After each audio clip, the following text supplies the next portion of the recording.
Olá pessoal, hoje eu vou resolver aqui para vocês um exemplo referente à nossa aula passada, que foi coeficientes de segurança e filosofias de cálculo. Esse exemplo que nós vamos ver hoje, ele vai estar relacionado à combinação de carga, né, como nós vimos, para um restaurante fast food, em que nós vemos aqui a presença de muitos equipamentos que ficam fixos durante um longo período de tempo. Para isso, pede-se que sejam calculadas as cargas de projeto para as combinações última normal e quase permanente de serviço. Combinação última normal, ela vai estar relacionada ao nosso estado limite último, e as combinações quase permanentes de serviço, ela é referente ao estado limite de serviço. Para isso, nós temos aqui alguns dados do projeto real, e foi adicionada aqui uma carga de vento para cima para a gente ver como é que esse vento funciona. Então o que nós temos é o peso próprio do mezanino, a carga aqui do painel Madwall, que como nós vimos na aula passada, ele é um tipo de laje aqui que a gente vai usar na estrutura, que são umas placas que são posicionadas e são fixadas aqui à estrutura. Então ela vai atuar permanentemente também. Certo? Nós temos os dutos e instalações que vão estar atuando aqui e eles são fixos também nessa estrutura, então eles vão estar trazendo uma carga aqui permanente. Nós temos um forro de gesso que vai ficar abaixo, mas apesar dele estar abaixo, ele também é fixado nessa estrutura. Então ele também vai ser uma carga que vai estar atuando nela. Uma sobrecarga livre de 150 kgfm por metro quadrado. Ela é referente àquela carga de uso e ocupação aqui no nosso caso do mezanino, certo? E a carga de vento de 236 kgfm por metro quadrado aqui para cima. Então, para começar, vamos começar com a combinação última normal. Como nós vimos na aula passada, ela é dada por essa equação aqui, em que a carga de projeto para ser utilizada, ela é resultado desse somatório das cargas permanentes ponderadas pelo gama GI, que é o coeficiente de ponderação das cargas permanentes, somado de uma ação acidental principal ponderada pelo gama Q, que seria o coeficiente de ponderação da carga principal, da carga acidental, ok? Somado do somatório das cargas acidentais secundárias, ponderadas também pelo gama Q, só que também multiplicadas por um coeficiente psi zero aqui. Ele que está associado à simultaneidade das cargas, ok? Com isso, nós vamos ver que nós temos várias situações para uma mesma combinação de carga. E o objetivo da gente é achar aquela que é mais desfavorável, né? A pior situação possível para que a gente possa dimensionar a estrutura. Então, no nosso primeiro caso aqui que vamos considerar é a ocorrência apenas das cargas permanentes. Nós vamos então considerar que essas cargas acidentais principal e secundária são zero, ok? Ou seja, não vamos ter ação do vento nem da nossa sobrecarga livre de uso e ocupação. Como é que a gente vai fazer isso? Começando pelo peso próprio do mezanino, né? O peso próprio da estrutura. A gente vai pegar aqui ele, 50, e vai multiplicar aqui por 1,25. De onde é que vem esse 1,25? Esse 1,25 é aquele nosso coeficiente de ponderação para cargas permanentes e ele vai vir da tabela da NBR 8800. Então, indo lá para a tabela, nós vamos procurar então. Nós estamos tratando de uma combinação de estado limite último, uma combinação normal. Então, para essa linha aqui que nós vamos olhar, e vamos procurar dentre essas colunas aquela que traz o valor para o peso próprio, né? O valor de gama G, do coeficiente de ponderação para as ações permanentes, para o peso próprio da estrutura. Então, como nós podemos ver aqui, é a nossa primeira coluna, peso próprio de estruturas metálicas. Nós vamos então pegar esse 1,25, que é o que a gente usou ali. Mas, professor, por que a gente não usou esse valor entre parênteses? Bom, como nós vimos na aula, esse valor entre parênteses ele considera apenas quando essas ações estão atuando de maneira favorável à resistência da estrutura, né? No caso, o peso próprio, como ele vai estar atuando para baixo, ele está sendo desfavorável à nossa estrutura. Então, por isso que nós vamos usar aqui 1,25. E é isso que está bem aqui no nosso exemplo, 1,25. Da mesma maneira, a gente vai pegar agora a próxima carga, a próxima ação, que é o do painel Mother Wall. Nós temos aqui de 20 kg força, certo? Ponderado por esse coeficiente gama G de 1,4. Vamos voltar lá para a tabela. Então, vamos procurar agora a linha que nós vamos usar, é a mesma ainda, né, que é a combinação normal. Agora vamos procurar a coluna para esse peso dos painéis Mother Wall. Aqui no caso, a gente vai ver que ele não se enquadra nessa coluna, que é peso próprio de estruturas pré-moldadas. Também não se enquadra nessa de peso próprio de estruturas moldadas no local. E, na verdade, ela se encaixa aqui, peso próprio de elementos construtivos industrializados com adição in loco. Está aqui, por isso que nós temos aqui esse 1,4.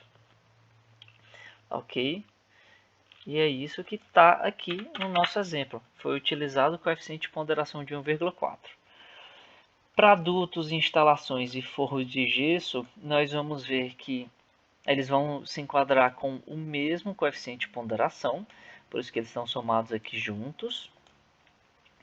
E ele é um de 1,5. Voltando lá para a tabela.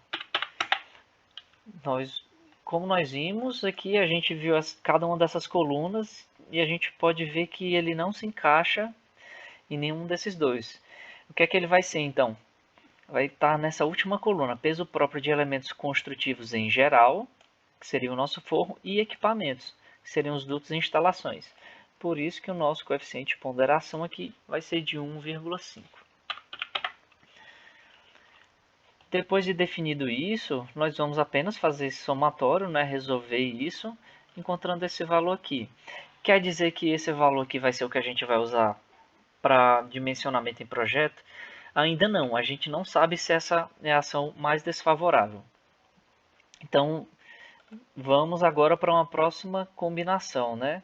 Dessa nossa combinação última normal. Nós vamos considerar a carga permanente, que seria essa parcela aqui apenas, e uma sobrecarga, só a nossa sobrecarga acidental, a sobrecarga livre aqui de 150, que é decorrente do uso e ocupação.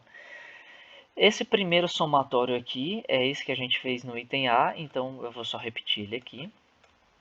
E agora a gente vai pegar essa sobrecarga livre e vai procurar o coeficiente de ponderação dela, só que dessa vez é o γ Q, o coeficiente de ponderação para as ações acidentais. Vamos voltar lá para a tabela então. A gente considera aqui 1,5, vamos ver o porquê, né? Então, nós vamos procurar aqui novamente qual linha corresponde à nossa combinação, que é a combinação normal, então é essa primeira linha aqui. E nós vamos procurar qual delas vai trazer as nossas ações variáveis decorrentes de uso e ocupação, que ela tem uma coluna própria para isso. Demais ações variáveis e as decorrentes de uso e ocupação. Por isso que a gente usou aquele coeficiente de 1,5 que está presente lá. Ok? E é isso que a gente tem aqui. E esse dá um somatório de 360,5 kgf por metro quadrado. Quer dizer, aqui a gente já encontrou uma combinação pior, né? Com um valor maior do que aquele primeiro. Mas a gente ainda não sabe se essa é a pior situação. A gente tem que continuar verificando. Então, vamos fazer uma terceira verificação agora, considerando a carga permanente. Agora, nós vamos ter apenas a ação do vento, não temos sobrecarga. Com isso, então, nós vamos trazer de novo esse valor da carga permanente, esse somatório não vai mudar, e vamos trazer a carga do vento aqui, que é 236. Ela entra com um sinal negativo, porque ela é para cima, ela está atuando no sentido contrário das demais ações, né? Eu tenho um peso próprio atuando para baixo, o peso dos dutos e instalações, do forro de gesso, tudo atuando para baixo, mas o vento vai estar atuando para cima.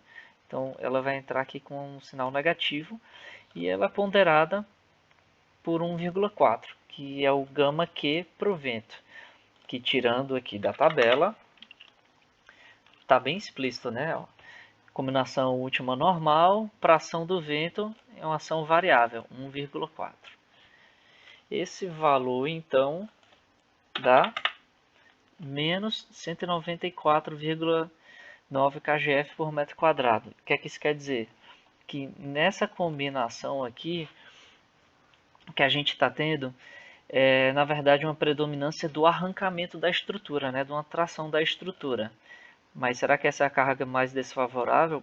Por enquanto, não, né? Por enquanto, essa de 360 está sendo maior. Mas a gente ainda não acabou por aí. A gente tem que considerar ainda a ação da carga permanente, com a sobrecarga sendo a nossa carga acidental principal e o vento como sendo uma carga acidental secundária. Trazendo para cá, a gente tem o somatório das cargas permanentes ponderados. Nós temos a sobrecarga como ação acidental principal, que é o mesmo que a gente já fez aqui em cima no item B. Então ele vem direto para cá, ó, 150 vezes 1,5. Esse coeficiente de ponderação não vai mudar. Dessa vez a gente vai trazer aqui o vento como secundária. Então nós vamos ter, como a gente pode ver aqui, a carga, menos 236. O coeficiente de ponderação γ Q, que é 1,4, é o mesmo que a gente achou no item passado. E agora a gente tem que achar esse Psi0 aqui. O Psi0, lembrando que é aquele coeficiente que vai considerar a simultaneidade das cargas. E a gente vai tirar ele aqui desta tabela. Nessa tabela a gente vai ver que essa coluna toda é do Psi0. Então nós temos que procurar a linha que corresponde ao vento, que é essa aqui. Exatamente essa aqui do vento. Por isso que nós temos lá um valor de coeficiente de ponderação igual a 0,6. Com isso nós vamos ter então um somatório que vai dar 162,26 kgf por metro quadrado, que ainda está abaixo daquele 360. Mas ainda não acabou por aí. A gente tem que considerar agora a carga permanente com o vento como ação principal e a sobrecarga livre agora como uma ação secundária. Então vamos lá, trazendo o valor aqui do somatório ponderado das cargas permanentes, mais o vento como carga acidental principal, que foi isso que a gente viu no item C, que está bem aqui, exatamente a mesma coisa. Agora a sobrecarga como carga acidental secundária, que ela vai vir com o seu valor, né, 150, o γ Q de 1,5, a mesma coisa, né, quando ela é a principal, e agora um coeficiente de ponderação das cargas aqui, Psi, igual a 0,7. A gente pode ver que ele é diferente do vento, né? Por quê? Voltando lá para a tabela. Esse 0,7 ele vem aqui no caso dessa linha aqui de ações variáveis causadas pelo uso e ocupação, né? Que a gente viu que aquela sobrecarga livre ela é decorrente do uso e ocupação. Mas, como a gente pode ver também, a gente tem 3 classificações dentro disso ainda. Para locais em que não há predominância de pesos e equipamentos que permanecem fixos por longos períodos de tempo, que não é o nosso caso, né? Como eu comentei bem no começo do exercício, o mezanino desse restaurante fast food, ele apresenta muitos equipamentos que ficam lá o tempo todo, que eles permanecem fixos, que seria aqui esse segundo caso, né? Em que há predominância de pesos e equipamentos que permanecem fixos por longos períodos de tempo, que é o nosso 0,7. Essa terceira linha aqui seria para bibliotecas, arquivos, depósitos, oficinas e garagens, que não é o nosso caso. Então, o nosso PC0 é de 0,7, conforme nós podemos ver aqui. Novamente a gente faz o somatório e vai encontrar aqui essa carga de menos 37,4 kg força por metro quadrado. Então, nós tivemos aqui 5 situações diferentes. Agora sim que a gente pode dizer qual delas é a mais desfavorável, né? Qual delas é a pior situação possível. Como a gente pode ver, essa situação B, no final das contas, acabou sendo mesmo a situação mais desfavorável. Então, o resultado dessa combinação última normal vai ser que a pior combinação, a combinação de projeto que a gente tem que considerar nessa situação de estado limite último para essa combinação normal, é essa carga de 360,5 kg força por metro quadrado.